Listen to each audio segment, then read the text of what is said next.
Okay, so what if I told you that there's this one single dietary secret that the longest living people on Earth all share? It's something most of us totally overlook. Well, today we're going to build what I'm calling the longevity plate, and I promise it might just change how you look at food forever. All right, to get started, just think about the last meal you ate. Seriously, what was going through your head when you put it together? Were you counting calories? Maybe tracking your macros, trying to cut carbs? We all have these little rules, right? These systems for building our plates. But what if we just shifted our focus? What if the goal wasn't just about today's health, but about something bigger, like a longer life? Suddenly, all those rules we just talked about kind of change, don't they? The whole game is different.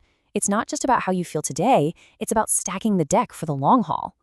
So, where do we even find the answer to that? Well, you go to the experts, right? And in this case, the experts are the people who are already doing it, the ones living these incredibly long, healthy lives. We're talking about centenarians. And the communities they live in, they hold the clues we're searching for. And here's the fascinating part. It turns out these aren't just random, lucky people scattered around the globe. Nope. Researchers have actually pinpointed 5 specific regions in the world with the highest concentration of centenarians. These are these so-called blue zones, places where people just seem to live longer and healthier. I mean, just look at this list. These places are literally all over the map. You've got Sardinia in Italy, Icaria in Greece, Nicoya in Costa Rica, even a community right in the US, in Loma Linda, California. Think about it. They have completely different genes, different cultures, different weather, and totally different food.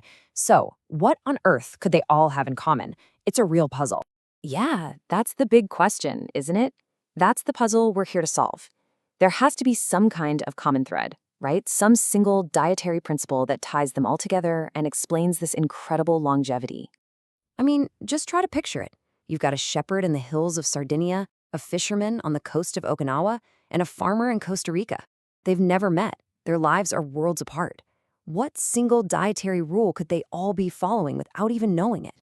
Okay, you ready for this? The answer is a low dietary acid load. That's it. That's the secret. Now hold on. Before your mind jumps to things like lemons or vinegar and you start thinking about acidic foods, it's not what you think. Let me break down what this really means. All right, let's unpack this idea of acid or base and the metabolic effect. Because honestly, this is where a lot of people get tripped up. It's not about the food itself, but what happens after you eat it. So here's the absolute key. Dietary acid load is all about the metabolic effect a food has on your body after digestion. It's not about the food's pH when it's on your plate.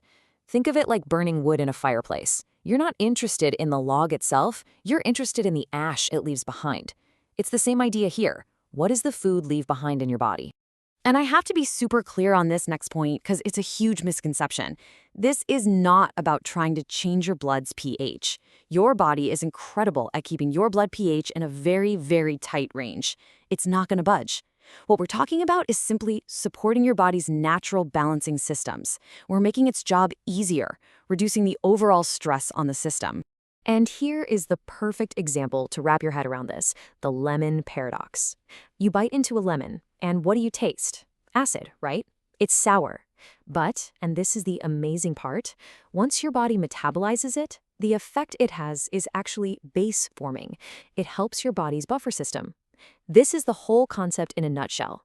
A food's initial taste, or pH, has almost nothing to do with what it does inside you.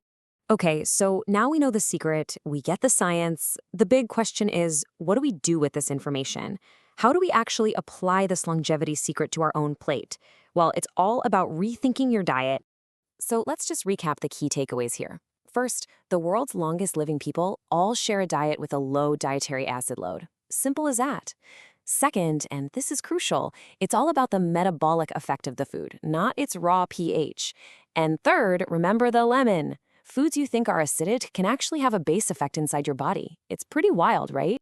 So I'm going to leave you with a question, a little challenge. The next time you make a meal, just take a second and look at your plate through this new lens. Ask yourself, how could I lower its dietary acid load? Just think about it. How could you tip the scales just a little bit? It might just be one of the most important questions you can ask for your long-term health.